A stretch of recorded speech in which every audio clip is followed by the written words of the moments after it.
and I found it fascinating and enlightening and exhilarating that people were on the streets making their feelings known with these restrictions. But then later on, they came up with some idea about, oh no, we've got to clear the park, and so everybody was pushed out. And I think I feel very sad that in a democracy, that freedom of expression has been suppressed so totally. And the most depressing thing for me about it is that the public don't really jump up and say, look, this is really, really bad. They should get up and say, look, we have a right to demonstrate, and we have a right to be in this place. But it's the mass of the public that needs to be motivated. I don't know how you're going to do that, and I hope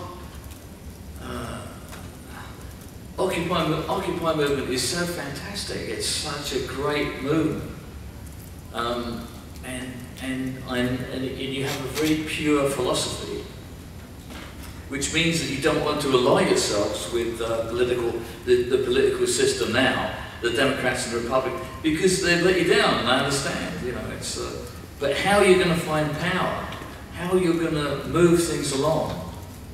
That's a question, and if we can discuss that, how you're going to, I mean, if that's part of your agenda, how you can discuss how the Occupy movement can move on and make a difference in a very restricted atmosphere.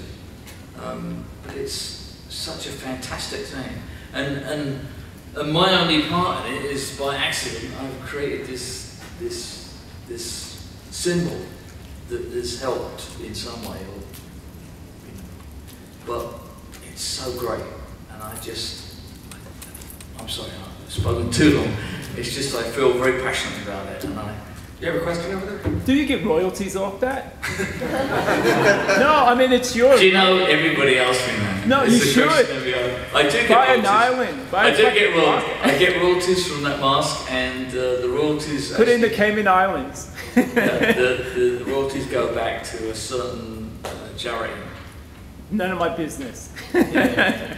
Can I ask how many people in this room, by a show of hands, have either been to an Occupy protest or participating? 2 weeks ago. It Where? still exists in San Diego. It's just that San Diegans are so apathetic, cynical, and lazy. And conservative. And is it mainly San Diego or Oakland? Where? I'm sorry? Oakland. Oakland. San Francisco. LA.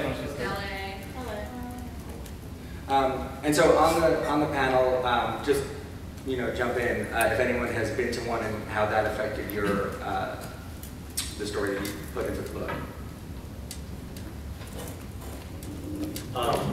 Well, like I said, I'm from New York, and I went last year when it was Zuccotti Park, and it was just beginning, and I was down there a bunch before the park was cleared, and to be honest, that didn't affect the story I wanted to tell, because the story I wanted to tell was I wanted to combat an idea that the media put out, which is the idea that it is, I guess the idea that Occupy was the anti-Tea Party movement, that it was a voice to combat that, and I don't think it is at all. I mean, I think it's an idea of social justice, an idea of trying to correct wrongs, and it's not right-wing or left-wing or anything. I mean, there is certain elements to it that people would say are very obviously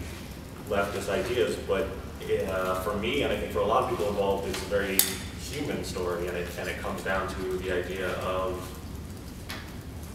how you think people should be treated, and that's the story I wanted to tell, because being down there was seeing people who think people should be treated fairly and people should be treated well by other people and by the government and by business and by the police departments they fund, and it was important for me to tell a story that was just a human face to people losing their homes, people feeling disenfranchised by the events that happened. And I don't think that is a right-wing cause. I don't think it's a left-wing cause. I don't think, you know, bank fraud and home foreclosures is something that the Tea Party should stand for any more than, you know, the Occupy movement, if that's their antithesis. So, in a way, being down there and seeing people work together and people help each other from all different walks of life and all different schools of thought on things, it dawned on me that it's just a very human movement and it's a very compassionate movement. And so, yeah, being involved with the movement in just a small degree made me definitely tell a story that I've tried to make as apolitical as possible. Being a part of this evil media that was telling all these lies, I've spent most of the last eight or 9 months now has been a blur for me because I've spent so much time at around Occupies all around the Bay Area, and all of my work, like, I don't write fiction, so it's just all completely true, and so I went because I felt need to, I mean, the first day that it happened in Oakland, it was in October, it was like a month after it existed in New York, and the local media in Oakland is horrendous. I mean, it's a really poor town, like, it's just a really bad scene, and so I knew the coverage was gonna suck, and so I just felt like I'm a freelancer, like, I didn't have anybody who was gonna buy the story yet, but I knew I had to go, I knew I had to cover this.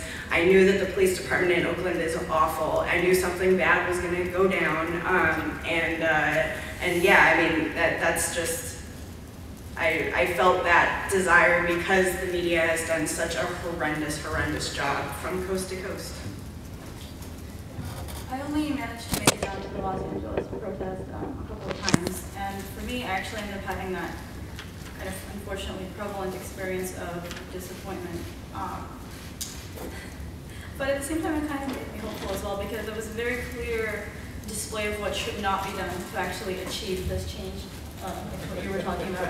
I saw, wait, we're not supposed to curse. I saw really huge signs that said, "Bleep the police," just enormous banners, things that had nothing to do with the original issue at hand, and it was everywhere, it was filthy, it was smelly, and it made me really sad, because I'm familiar with a lot of people trying to do real work to actually accomplish something. And actually, I think you were saying, what can we do? And actually, this comic, just even the first installment, it's so informative. You know, a lot of people, they don't know what the one demand is, they don't know what the problem is. And the comic actually does a really good job of being informative and letting people know. It's a nice little sort of launch pad to get people excited and involved. I think one of the nice things about the comic is that because it becomes a chorus of different voices, much like the movement is, if someone wants to bring in a specific piece of information or be more academic about it, then that's there. And there's also more emotional stuff, and there's a nice range. So hopefully it's reflective of that. And I hope that anyone in the audience, we're not here to teach you about activism or promote a book. If we really want to follow the thread that you guys are interested in. So if there are questions that you have or comments, then don't wait for Q&A. You can raise your hand.